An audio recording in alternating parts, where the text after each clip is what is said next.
harsh words came out.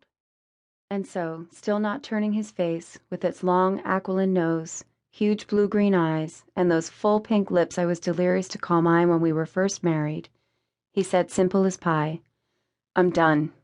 Then he sighed again, and turned slowly to look at me with a flat, empty gaze. "I'm done with this," he said, gesturing with his hand to encompass our living room, our kitchen, our home, our son, our future, our dreams, every single memory we'd ever made together in our 13 years as a couple, and me, suddenly meaningless me. I felt my face go slack in shock as my vision narrowed to a tunnel centered on Chris's blank face, and everything else went dark. Done, just like that. From the day Chris made this pronouncement, I felt my whole life click into slow motion as the last moments of my marriage started to slip through the hourglass. Suddenly there was a time bomb ticking loudly in the middle of the house, threatening to smash my life, my family, my security, my entire identity, into unrecognizable bits.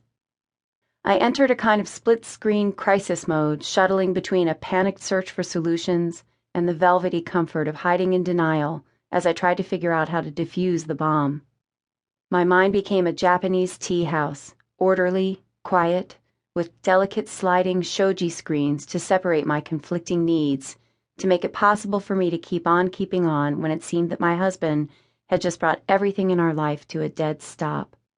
As I started to ponder the impossible whys of how he and I had found ourselves here, and the impossible questions of how I would begin again, I slid open and shut the shoji screens in my mind to hide or reveal, a little at a time, what I was feeling, the anger, the fear, the bottomless grief, so that I could keep myself from being overwhelmed by my emotions.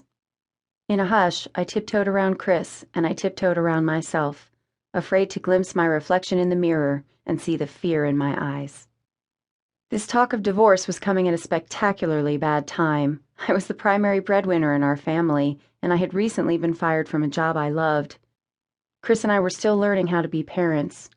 Our cherubic son was still an infant.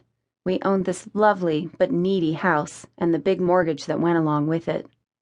And I was interviewing for a big new job, the job of my dreams, taking the helm of Redbook, a huge national magazine that was all about women living their grown-up lives, and in no small part their married lives.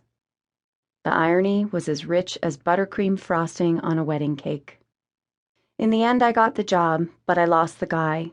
The life we'd built together over 13 years began disassembling itself without my permission, as Chris and I started the slow, hard work of breaking up. Then our house began falling apart too, revealing breaches in the foundation and the roof that the house inspector, my husband, and I had all missed before Chris and I bought it. And we would find out later that the couple who sold us the house had maybe intended to hide. On my very first day as editor-in-chief of Redbook, torrents of water poured into the basement of the house.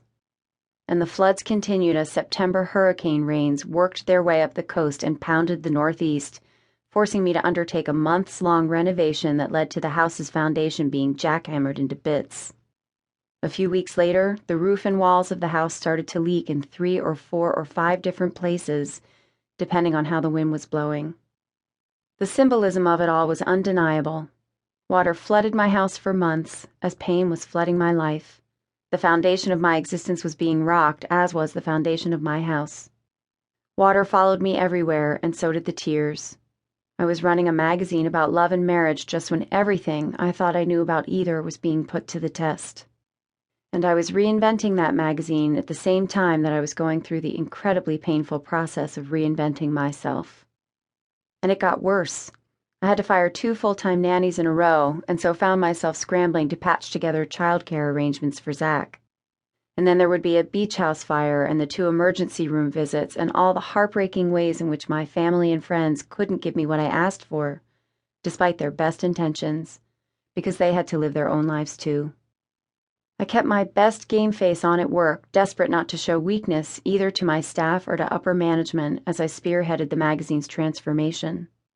My friends marveled at how I was able to handle the pressure of the big job while I had such a young son.